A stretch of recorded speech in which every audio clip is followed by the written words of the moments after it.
So for tracking, just for friends and family on the interactive map, I use a Spotwalla account.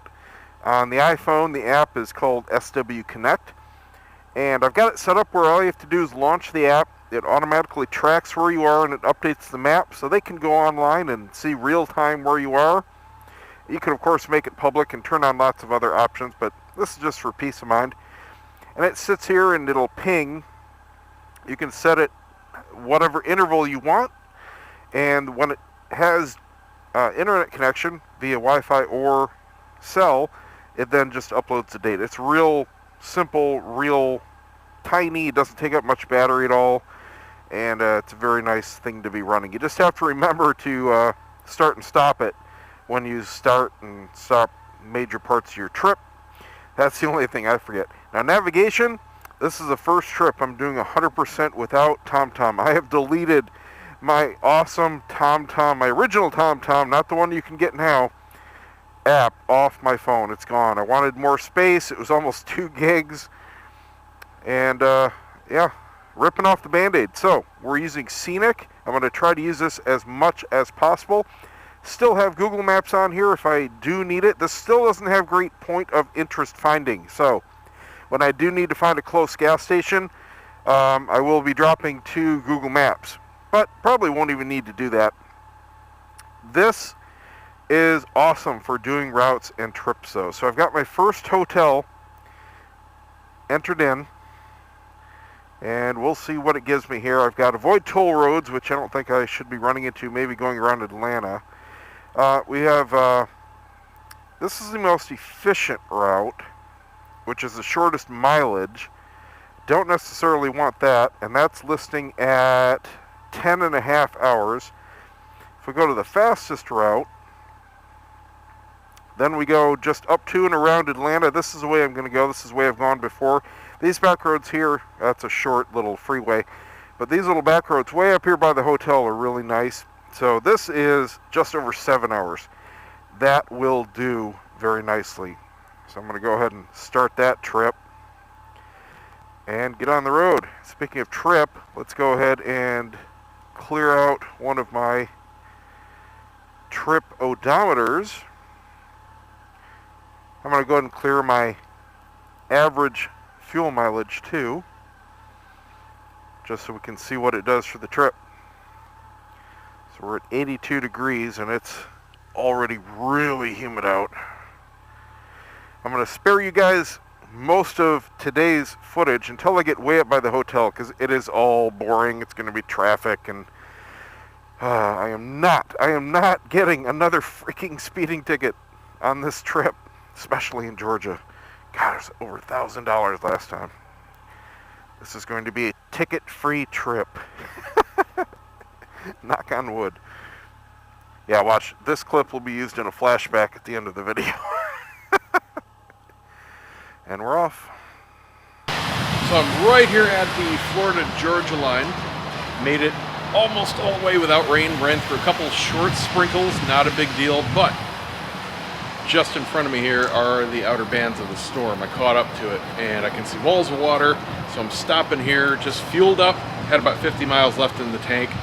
I'm gonna get some lunch and some caffeine, put on my rain gear, and go up from here. I'm about a third of the way done.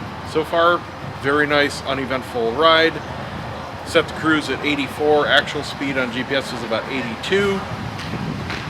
Beautiful weather, low 90s, quite humid, but nice and overcast, so no complaints. All right, making a pit stop here. I'm coming up to Macon, Georgia in about a half an hour, and from there I'd go up to a little bit, like 50 miles, and go around Atlanta and then shoot over into South Carolina. I'm at a rest stop here.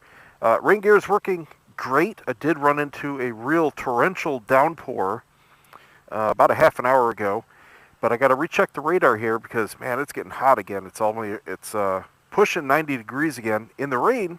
Super comfy. Got down to 77, and everything's great while it's raining, but this thing turns into an oven when it's not. So I got to see how many bands are ahead of me. It's kind of blowing sideways, so it's not very predictable. But if I run into another downpour like I did, I'm going to need to keep it on.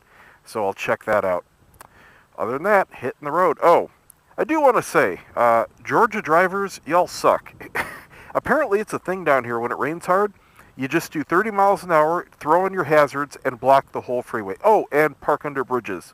Yes, that really happens here. Very strange.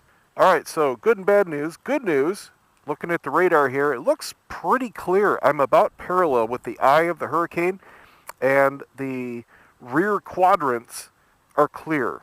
So there's a ton of wind shear. The same thing happened with the hurricane that hit us. So I'm going to take my rain gear off. It looks like just I might run into a couple sprinkles, and that's no big deal. So that's looking real good. Bad news, the wife just called, and she just freaking rear-ended a guy back at home. She said that he slammed on his brakes and stopped in the middle of the highway. Got cut off. Speaking of the devil, she called back again. She just got a ticket. The Florida Highway Patrol was rolling up. So, yeah, this guy apparently slammed on his brakes, stopped in the middle of Highway 54, which, if anybody knows the area, is extremely busy. It's a 55-mile-an-hour road, and he was apparently freaking out about an accident way up ahead and just decided to stop, and she almost stopped in time. Airbag didn't go off or anything like that.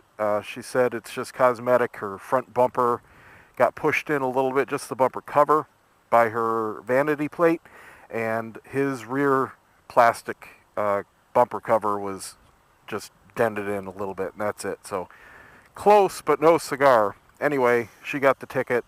I'll have to take a look at it when I get home, see what we have to do to fix it. I'll probably just do it myself.